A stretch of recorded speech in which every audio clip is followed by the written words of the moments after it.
Welcome to Inside News. Let's get into the details. Senior Congress leader Tariq Anwar has strongly condemned the recent attack on a Hindu temple in Canada, calling it an act of religious intolerance. In a statement, Anwar expressed concern over the growing incidents of attacks on religious institutions abroad and emphasized the need for immediate action by Canadian authorities to ensure the safety of Hindu places of worship. He called on the Canadian government to investigate the attack thoroughly and bring the perpetrators to justice. Anwar's remarks come amid rising tensions regarding the protection of religious sites and the safety of Indian origin communities in Canada. चुनाव में भाजपा का एक तरीके से मुद्दा जो है, चुनावी एजेंडा जो है वो क्लियर है। खुद प्रधानमंत्री मोदी ने कहा कि झारखंड की पहचान को झामुमो, कांग्रेस और राजद ने खतरे में डाल दिया है।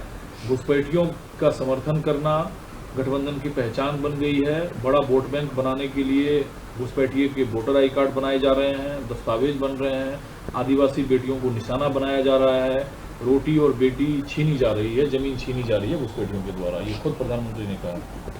ये सब बकवास है। दुख होता है कि देश के प्रधानमंत्री जो सर्वोच्च पद पर बैठकर और इस तरह की भाषा का इस्तेमाल करना, देश में नफरत और घृणा पैदा करने का काम कर रहे हैं, जबकि उनका दायित्व था कि देश को जोड़े, देश के लोगों को आपस में भाईचारा पैदा करें। और जो कुछ वो कह रहे हैं, 5 साल पहले भारतीय जनता पार्टी की सरकार वहाँ थी शासन में। अगर ये तमाम जो बातें वो अभी कह रहे हैं उस समय दुरुस्त कर लिए होते तो शायद अभी नहीं होता। इससे आगे उन्होंने आरोप लगाया कि जो इंडिया गठबंधन स्कूल, कॉलेज और विश्वविद्यालय को अल्पसंख्यक संस्थान घोषित कर रहे हैं ताकि इसमें दलितों, आदिवासियों और ओबीसी के लिए आरक्षण का रास्ता बंद हो जाए। ये सब बकवास है। और अगर देखा जाए तो वहाँ जो अल्पसंख्यक के शिक्षा संस्थान हैं, उन्हीं की वजह से वहाँ जो हमारे आदिवासी भाई हैं, उनका परिवार है, उनके बच्चे हैं, अगर आज कुछ पढ़ाई लिखाई या कोई किसी लायक वो बने हैं तो उसमें उसका बहुत योगदान है।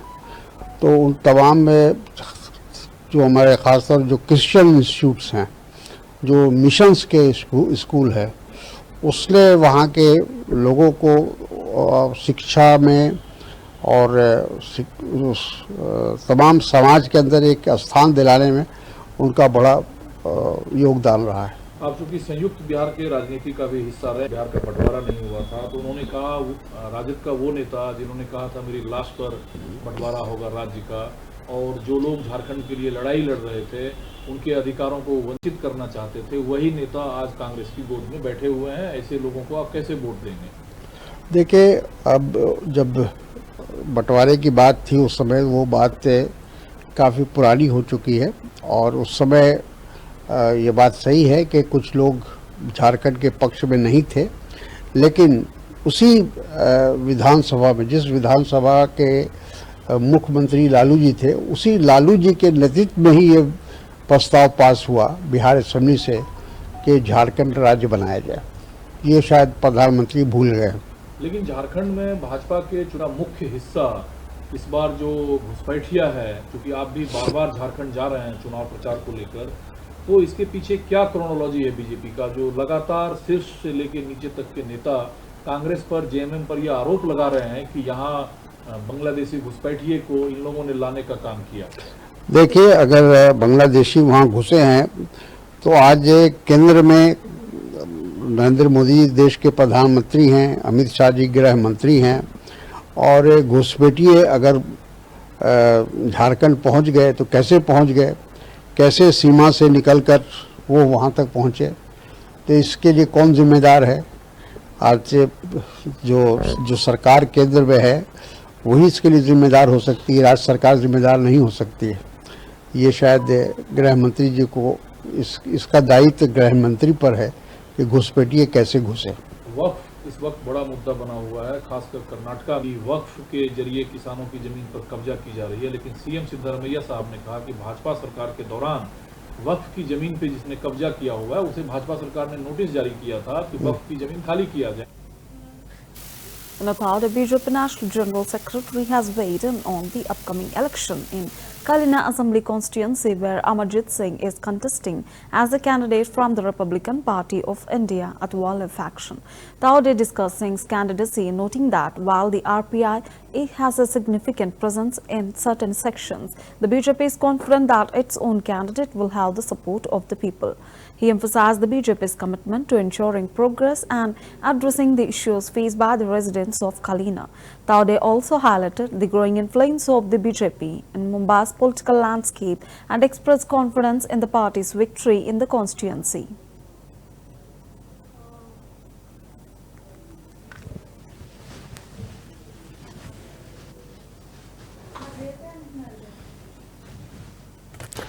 कार्यकर्ता मेळाव्याला मी आलो होतो. 2014ला मात्र 5 दिवस आधी निवडणुकीच्या उमेदवारी अमरजीत सिंगची घोषित केली होती आणि 1300-1400 मतांनी फक्त पराभूत झाले होते. पण आता भाजपा बरोबर शिवसेना आहे, राष्ट्रवादी काँग्रेस आणि आरपीआय आहे आणि समोर महाविकास आघाडीचे उमेदवार हे अल्पसंख्याकांच्या मतावर तिथे जोर देत आहेत. अशावेळी मला खात्री आहे की एकजूटपणे देश हितासाठी या भागातले मतदार हे विकासासाठी महायुतीला मतदान करतील. भाजपा, शिवसेना, राष्ट्रवादी कांग्रेस, आरपीआई के कलिना विधानसभा के उम्मीदवार अमरजीत सिंह जी 2014 में यहीं से लड़े थे. 5 दिन पूर्व चुनाव के टिकट उनका डिक्लेयर हुआ और मात्र 1300 वोट से हारे थे. अब तो भाजपा के साथ शिवसेना भी है, एनसीपी भी है और आरपीआई भी है. तो मुझे विश्वास है कि इस बार यहां पर महायुति के उम्मीदवार को यहां का कलिना का मतदाता विधानसभा में चुनकर भेजेगा. आपने एक जिक्र किया कि अगर बाला साहेब के जो उम्मीदवार थे पहले तो वो मुस्लिम गलियों में नहीं जाते थे, अभी जो उनके उम्मीदवार वो वहां जाते हैं कटेंगे बटेंगे का आपने व्याख्या किया, उसके बारे में जानना चाहूंगा. ऐसा है कि जब उम्मीदवारों के प्रचार तय होते हैं तो वह ऐसे बस्ती में जाना चाहते हैं जहां पर अपने को वोट ज्यादा मिले और उसी प्रकार का नियोजन सामने वाले लोग कर रहे हैं. ये मुझे ध्यान में आया, उसका मैंने जिक्र किया. तो ये योगी जी ने जो नारा दिया बटेंगे तो कटेंगे, इससे आप किससे ताल्लुक रखते हैं? मुझे लगता है कि जब भी समाज बंटता है तो विरोधक उसका गैर उपयोग करते हुए हमको काटता है और इसलिए हम देश हित में जो है वो सब एक साथ आकर हम महायुति को मजबूत करें, एक साथ महायुति को जिताएं. एक शेवटचा प्रश्न जे अगोदर सांगण्यात आलं की गद्दार नावाचे रिलीज केलं महाविकास आघाडीने, त्याच्यावर आपलं काय प्रत्युत्तर आहे? विशेष म्हणजे गद्दारांचा पंचनामा महाविकास आघाडीने घोषित केला. मला आश्चर्य वाटलं की 2019ला शिवसेना भाजपा युती असताना मोदींच्या नावावर, फोटोवर, सभांवर, युतीवर आपण मतं घेतली आणि सत्तेत बसताना वाटलं मुख्यमंत्री पद राम मंदिराला विरोध करणाऱ्या काँग्रेस बरोबर गेलात. ही खरी गद्दारी है. त्यामुळे त्याचा पंचनामा या निवडणुकीत नक्की होईल. चुनाव में कई सारी सीटों पे वोट जिहाद देखने मिला था. इस बार विधानसभा चुनाव में महाराष्ट्र की बात करें, खासतौर से कलिना की भी बात करें, तो क्या वोट जिहाद से निपटने के लिए क्या रणनीति होगी? मुझे लगता है कि कलिना का महाराष्ट्र का मतदाता बहुत होशियार है. वो देख रहा है सामने क्या चीजें हो रही है. अगर कोई जिहाद करेगा तो यहाँ पर देश हित का युद्ध भी लोग करेंगे और महायुति के विकास के युद्ध को अपना युद्ध बनाकर विकास को जिताएंगे. इतना मुझे पक्का पता है. बीजेपी कितने बागियों को मनाने में कामयाब हुई है? वो अभी चल बताएंगे.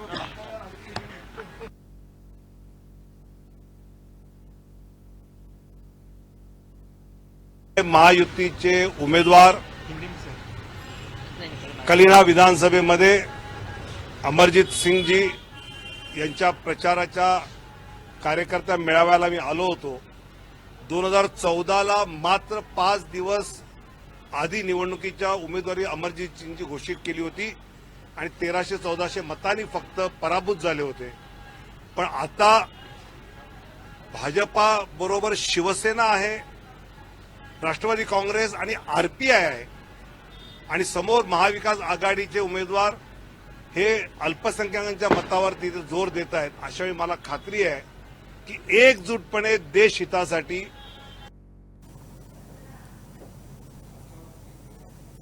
And some leader on Maharashtra Minister Jitendra Ohad has criticized the Election Commission's decision to transfer Maharashtra's Director General of Police, Rashmi Shukla, ahead of the upcoming elections. Speaking in Mumbai, Ohad expressed concerns over the timing of the transfer, questioning the rationale behind the move. He suggests that this transfer could be politically motivated and intended to influence the upcoming election process.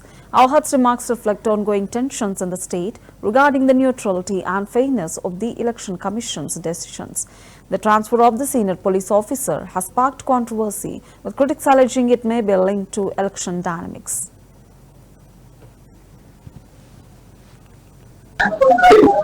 मुझे इतने तक खबर है कि जब वो 2019 में SID की कमिश्नर थी, तब उसके ही इशारे पे पुलिस की गाड़ियों में से पैसा जाया करता था। जो फोन टैपिंग हुआ महाराष्ट्र में, उस फोन टैपिंग की भी सूत्रधार रश्मि शुक्ला ही थी। पेगासस जो महाराष्ट्र में इस्तेमाल हुआ, जिससे बहुत बड़े बड़े नेताओं के फोन टैप हुए, वो काम भी रश्मि शुक्ला ही ने किया था। हमारे नाना पटोले, एक नाम मुझे याद आता है, वो नाना पटोले का फोन टैप करने के लिए उसका नाम उसने अमजद खान लिख लिया था और उसके आगे लिखा था ये स्मगलर है, और इसके उस तरीके से उसने परमिशन दी कि इसका फोन टैप किया जाए। अब ऐसी औरत तुमने 2 साल का एक्सटेंशन दिया, और जब हमारे नेताओं ने उसके खिलाफ ऑब्जेक्शन लिया तो चुनाव आयोग बोला कि हमारे हाथ में नहीं है, ये तो सरकार करेगी। तो हमने सवाल पूछा, फिर बंगाल के डीजी का आपने ट्रांसफर क्यों किया? कोई जवाब नहीं था इनके पास। अब मेरा सवाल है, ऐसा क्या हुआ कि जो अधिकार आपके हाथ में था ही नहीं, ऐसा कह रहे थे, आपने कैसे क्या ट्रांसफर किया रश्मि शुक्ला को? इस चीज से चुनाव आयोग एक्सपोज हो गया है। जो 8-10 दिन पहले बोल रहे थे कि हमारे हाथ का अधिकार ही नहीं, वो कैसे बदली कर सकते हैं? तो पहले वो झूठ बोले थे, सच बोले थे, ये उन्होंने बताना चाहिए दुनिया को, देश को। क्योंकि चुनाव आयोग ये सत्ताधारी पक्ष की कठपुतली है, ऐसा आप लोगों को लगने लगा है। सर, आज जो है मुंब्रा में देखा गया है कि एक ग्लोबल पार्क के बाहर जो एक बैनर लगा हुआ है, उस पर ऐसा लिखा हुआ है कि सम्मानित नेता जितेंद्र आव्हाड को हमारा पूर्ण तरीके से समर्थन है और हमारी बहुत सारी शुभकामनाएं। इस पर आप क्या कहें? ऐसा कलवान में भी हो रहा है, मुंब्रा में भी बहुत सोसाइटियों ने लेटर दिया है। अब ये होता ही रहेगा ना, लोगों का प्यार कम नहीं हुआ है ना जितेंद्र आव्हाड के बारे में। अब मेरे विरोधक क्या बोलते हैं उसके ऊपर मैं कभी भी ध्यान नहीं देता हूँ। साहेब, अमोल मिटकरींनी ट्विट करून मला चॅलेंज केलं की मुंबईतली प्रचार सभा घेणार आणि आव्हाडांनी आपली गुंड पाठवावी सभा आहे। मी कुठे गुंड पाठवले आणि कुठे सभा ऐकायला गेलो? अमोल मिटकरीने यावं, सभा घ्यावी आणि परत जावं। कोणाला पडली अमोल मिटकरीची? मला इथे प्रचारात इथे तिथे बघायला वेळ नाही। कोण अमोल मिटकरी? मला वेळ पण नाही त्याच्याकडे बघायला, आणि माझ्या लोकांनाही वेळ नाही, ते प्रचारात गुंगे। सर, राज ठाकरे ने कल्याण में सभा ली और ऐसा आरोप लगाया कि शरद पवार ने हमेशा से सूचना को खोलने का काम किया, चाहे वो सूचना 2 को गुटन विभाजित को या नारायण को खोलने का काम किया। जिसने अपने चाचा को, जिसने हाथ पकड़ के बड़ा किया, उसको छोड़ के वो जीते जीते उसको दुख दिया, वो राज ठाकरे को बोलने का कोई अधिकार ही नहीं है यार। जो घर में दीवार खड़ा कर देता है तो क्या बोलेगा किसके ऊपर? सर, जिस तरीके से अनेक उद्योजक जो है गुजरात की तरफ है, उसको लेकर भी लगातार लोकसभा में आवाज उठी थी चुनाव में, और महाराष्ट्र के चुनाव में भी ऐसा है कि हम उठाएंगे ना। 56 कंपनियां अगर महाराष्ट्र में से गुजरात में जाती है तो हमारे बच्चे क्या गुजरात में जाएंगे क्या नौकरियां पूछने के लिए कि नौकरी दो, नौकरी दो, नौकरी दो? ये यहां से बेल्ट शुरू होता है, बेलापुर इंडस्ट्रियल एस्टेट। ये एशिया का सबसे बड़ा इंडस्ट्रियल बेल्ट है, सबसे बड़ा, 40 साल तक। आज उधर क्या हालत है? सब कंपनियां गुजरात में जा रही है, हम उसको रोकने की कोशिश भी नहीं कर रहे हैं, क्योंकि हम गुजरात से डरने लगे हैं, गुजरात के नेताओं से डरने लगे हैं। महाराष्ट्र के बच्चों को अनाथ करके हम उनके ऊपर हाथ रख रहे हैं, ऐसा नहीं चलता है। पहले महाराष्ट्र की मिट्टी ने तुम्हें सम्मान दिया है, उसको सम्मानित करिए।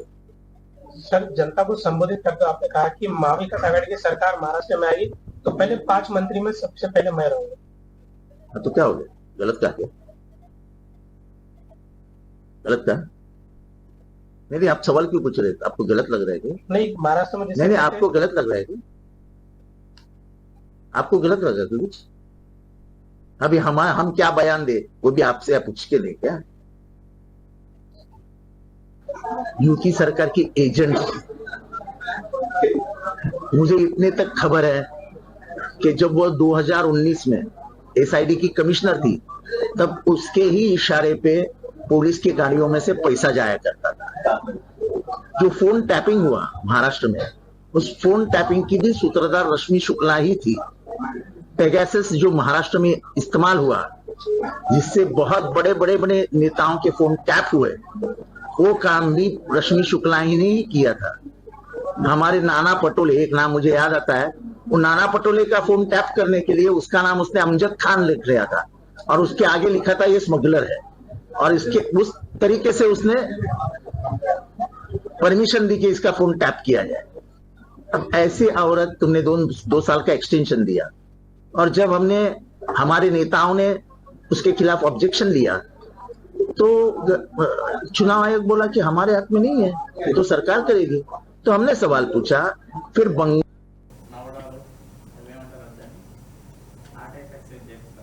Jagadguru Shankaracharya Swami Sadanand Saraswati has strongly condemned the recent attack on devotees at a Hindu temple in Canada. Expressing deep concern over the incident, Swami Sadanand Saraswati described the attack as an act of intolerance and violence against peaceful worshippers. He called on Canadian authorities to take immediate action against the perpetrators and ensure the safety and security of religious institutions in the country. The Rawat spiritual leader emphasized that such attacks on religious places and devotees must be condemned by all peace-loving people and urged the international community to uphold the values of religious harmony and respect for all faiths.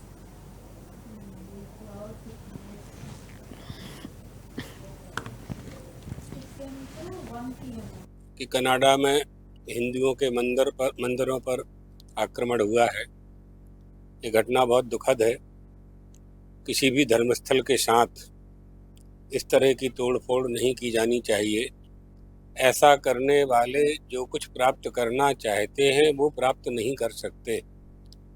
धर्मयो बाधते धर्मः न स धर्मः कुधर्म कहा। वह धर्म नहीं है जो दूसरे धर्म को पराजित करने का प्रयास करे।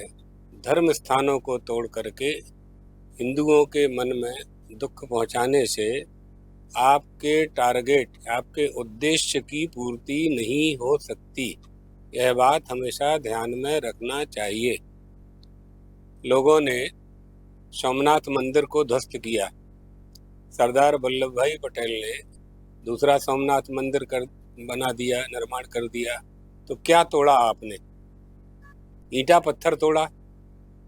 भगवान तो जहाँ के तहाँ हैं। सोमनाथ भगवान अभी भी हैं। सौराष्ट्रे सोमनाथंच श्री शैले मल्लिकार्जुनम। तो भगवान को तो कोई नष्ट कर नहीं सकता है। ईंटा पत्थर का जो स्थल है, जो भवन है, उसको आपने तोड़ दिया। इसी तरह से ये तो एक तरह से हिंदुओं की आस्था पर चोट करने का प्रयास है। इससे किसी को सफलता नहीं प्राप्त हो सकती है, क्योंकि परमात्मा एक ही है। कोई स्वीकार करे तो वो है, स्वीकार न करे तो वह है। अपने उद्देश्य को प्राप्त करने का यह जो उपाय है, ये बिल्कुल गलत है। हम इसकी निंदा करते हैं। ऐसा नहीं करना चाहिए। इससे विद्वेष ही फैलेगा, कुछ मिलने वाला नहीं है। आपस में हम एक दूसरे से लड़ते रहेंगे, सफलता मिलने वाली नहीं है। ये बात समझनी चाहिए। तो हमें चाहेंगे कि चाहे वो भारत देश हो, चाहे कनाडा हो, चाहे विश्व का कोई भी देश हो, शांति की स्थापना सर्वत्र सुख प्रदान करने वाली होती है। शांति यदि चाहिए तो समन्वय होना चाहिए, और हमें विश्व के उत्थान की, वसुधैव कुटुंबकम की जो अवधारणा है, उसको स्वीकार करना चाहिए।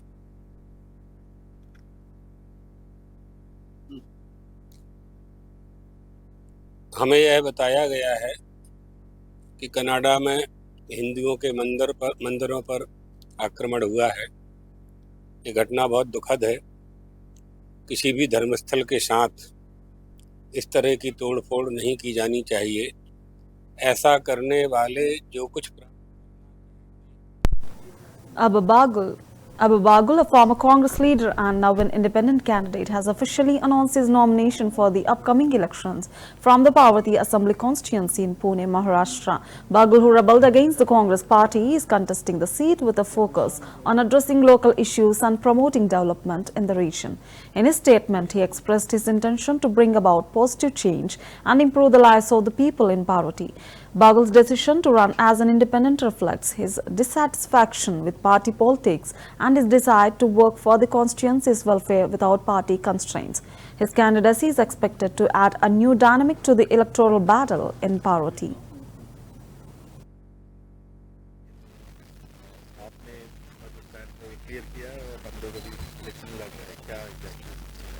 मैंने तो जिस दिन फॉर्म भरा था उसी दिन स्टैंड था कि अभी लड़ना है और सब कार्यकर्ता की मतदाता की मांग थी अभी हमें चेंज चाहिए तो लड़ना है क्योंकि हर जगह अगर आप देख रहे महाराष्ट्र की अवस्था है कि हर कांग्रेस का कार्यकर्ता कहीं ना कहीं नाराज है लड़ रहा है। हमने आपके चैनल पे राहुल जी से गुजारिश की थी कि भाई हमें ताकत दीजिए कि कांग्रेस बचेंगे तो कार्यकर्ता बचेगा और राहुल जी के हाथ मजबूत हो जाएंगे, इसीलिए हमें लड़ने का निश्चय किया था और आज हमने वो कर दिखाया। लोगों को 3 बजे तक लग रहा था कि पीछे जाएंगे आगे जाएंगे पीछे जाएंगे, हम ठाम थे और हमने लड़ने का निर्णय लिया है।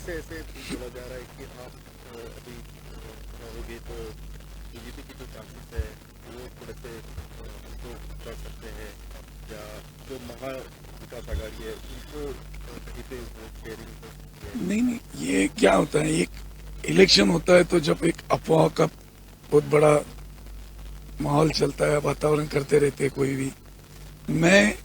मेरे आघाड़ी पक्ष से मेरा कंपटीशन नहीं है, मेरा कंपटीशन है बीजेपी के साथ और उनको गिराने के लिए मैंने चुनौती दी है और मैं उनको नाकाम कर दूंगा। उनके लिए ये कोशिश जो लोग कह रहे कि भाई ये इनका फायदा होगा, किसी को नहीं।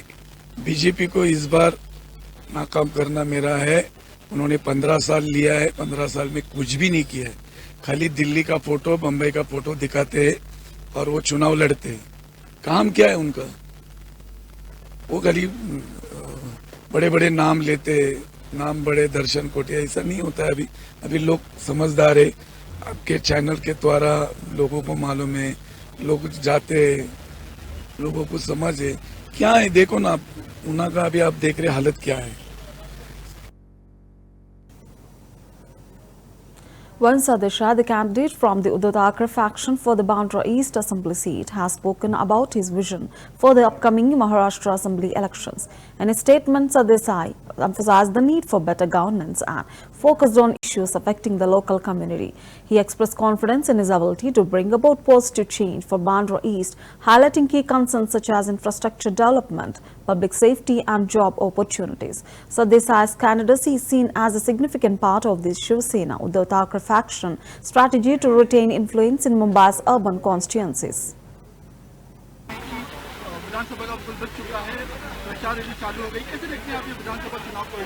नहीं, बहुत ही अच्छा प्रतिसाद लोगों से मिल रहा है, बहुत ही प्यार मिल रहा है।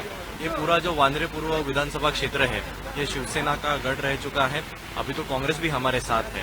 पिछले बार यहाँ पर कांग्रेस के उम्मीदवार चुनकर आए थे, तो शिवसेना और कांग्रेस जब ये दोनों पार्टी साथ में आएगी, राष्ट्रवादी कांग्रेस शरद पवार साहब की पार्टी भी साथ में, महाविकास आघाड़ी पर प्यार करने वाली बहुत बड़ी जनता इस पूरे चुनाव क्षेत्र में है और वैसा प्यार भी हमें मिल रहा है। वर्षाताई गायकवाड़ जी जब हमारी सांसद बनी थी तो उन्हें 28,000 का लीड इस विधानसभा ने दिया था और ये लोगों का प्यार देखते हुए, उनका रिस्पांस देखते हुए इस बार का लीड उससे भी ज्यादा बढ़ेगा, इसकी मुझे गारंटी है।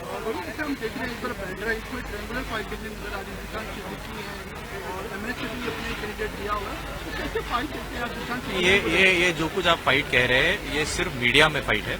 हम लोगों में जब जा रहे हैं तो लोगों का प्यार हमें बहुत ज्यादा मिल रहा है, लोगों के बीच में कोई कंफ्यूजन नहीं है, तो इसलिए मैं इसको बड़ी फाइट वगैरह नहीं समझता। वो मेरे प्रतिस्पर्धी है, वो उनका चुनाव उनका प्रचार करेंगे, मैं मेरा प्रचार करूंगा, लोग तय करेंगे। मोदी की बात करें या हम बात करें अगर माहिम की बात करें जो कॉन्स्टिट्यूंसी है, आदित्य ठाकरे यहाँ से जुड़े हुए हैं, वहाँ पर भी कहीं ना कहीं अलग कैंडिडेट जुड़े हुए हैं, सदा सरवणकर अड़े हुए हैं और पीछे नहीं हो रहे हैं। आपको महायुति में कहीं अनिबंध नजर आ रही है या? देखिए, ये डेमोक्रेसी है, सबको अपने अपने पार्टी से चुनाव लड़ने का पूरा अधिकार है। हमारे पार्टी के ओर से आदित्य जी ठाकरे पिछली बार भी जब चुनाव लड़े थे तो वो मुझे लगता है 60,000 की लीड से जीते थे। इस बार का लीड ये उससे भी ज्यादा होगा, इसकी हमें गारंटी है। बहुत ही अच्छा लोगों का प्यार उनको मिल रहा है। 5 साल में उन्होंने बहुत सारे काम किए हैं। 25-25 साल जो प्रोजेक्ट हुए नहीं थे, वैसे बीडीटी चौल के प्रोजेक्ट भी उन्होंने शुरू कर दिए हैं। इसलिए आदित्य जी तो बहुत बड़ी मार्जिन से जीतेंगे। रही बात माहिम में भी हमारे वहाँ के जो विभाग प्रमुख है, एक सर्वसामान्य घर के नेता है और पूरा टाइम लोगों में रहने वाला एक आदमी है। वो शायद मीडिया में वो इतने फेमस नहीं होंगे क्योंकि वो प्रसिद्धि के पीछे भागने वाले नहीं है, पर बहुत ही अच्छा उनका काम है। माहिम से भी हमारे महेश साहब विधानसभा का फुल बच चुका है, प्रचार रैली चालू हो गई, कैसे देखते हैं आप ये विधानसभा चुनाव को?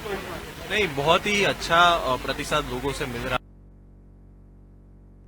Haryana Minister Arvind Sharma has condemned the recent attack on the Indian consular camp located within a Hindu temple in Canada. Sharma expressed his deep concern over the incident, calling it an assault on religious freedom and diplomatic institutions. He emphasized the importance of ensuring the safety and security of Indian citizens and diplomatic missions abroad. Such attacks on Hindu places of worship and consular facilities must be strongly condemned.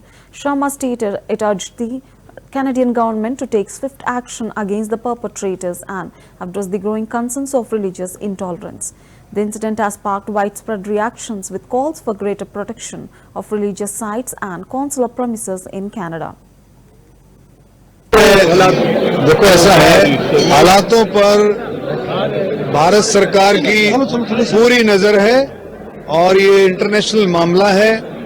आपने पहले भी देखा होगा कि हमारा देश भारत जो हमेशा माइनॉरिटी की, अल्पसंख्यकों की हमेशा अगर कोई रिस्पेक्ट करता है, इज्जत करता है तो हमारा देश है। और हिंदुओं के साथ अगर कोई किसी भी तरह का गलत बर्ताव करता है, क्योंकि हिंदू धार्मिक है, हिंदू हर चीज को मानता है, हर धर्म को मान करके वो आगे बढ़ता है, वो किसी को तंग नहीं करता, किसी के ऊपर जाति नहीं करता। लेकिन ये भी मेरा पर्सनल है, मैं अपने तौर से कहता हूं, अगर कोई हिंदुओं के ऊपर कोई भी बात करता है, कोई अत्याचार करता है, कोई किसी तरह का दबाव डालता है, कोई करता है, तो उसका भी भला नहीं हो सकता। ये मैं जिम्मेवारी के साथ कह सकता हूं। देखिए, आज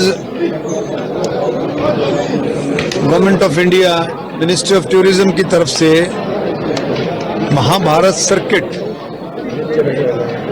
उस पर प्रोग्राम था, गवर्नमेंट ने प्रोग्राम रखा हुआ था। हरियाणा सरकार, गवर्नमेंट ऑफ इंडिया को मिलकर के सारे का सारा इतना बढ़िया प्रोग्राम, यहाँ पर लगभग 120 से ज्यादा ट्रेवल ऑपरेटर्स, आपके travelling agents, hoteliers, media, electronics media, print media, कि किस तरह से हम कुरुक्षेत्र सर्किट को और ज्यादा से ज्यादा प्रमोट करें और ज्यादा से ज्यादा पर्यटक यहाँ पर ज्यादा से ज्यादा आए। इस सिलसिले में ये मीटिंग थी, कॉन्फ्रेंस थी, बहुत कामयाब कॉन्फ्रेंस रही। पिछली बार जो कॉन्फ्रेंस थी उसमें 70 के करीब डेलीगेट्स आए थे। आज मोर देन 120 से भी ज्यादा डेलीगेट्स यहाँ पर आज उपस्थित थे। पूरे इंडिया से जो है डेलीगेट्स आए थे। मैं उन सब का धन्यवाद करता हूं और मुझे पूरी उम्मीद है कि आने वाले समय में। That's all for Inside News. Stay tuned to CVR English.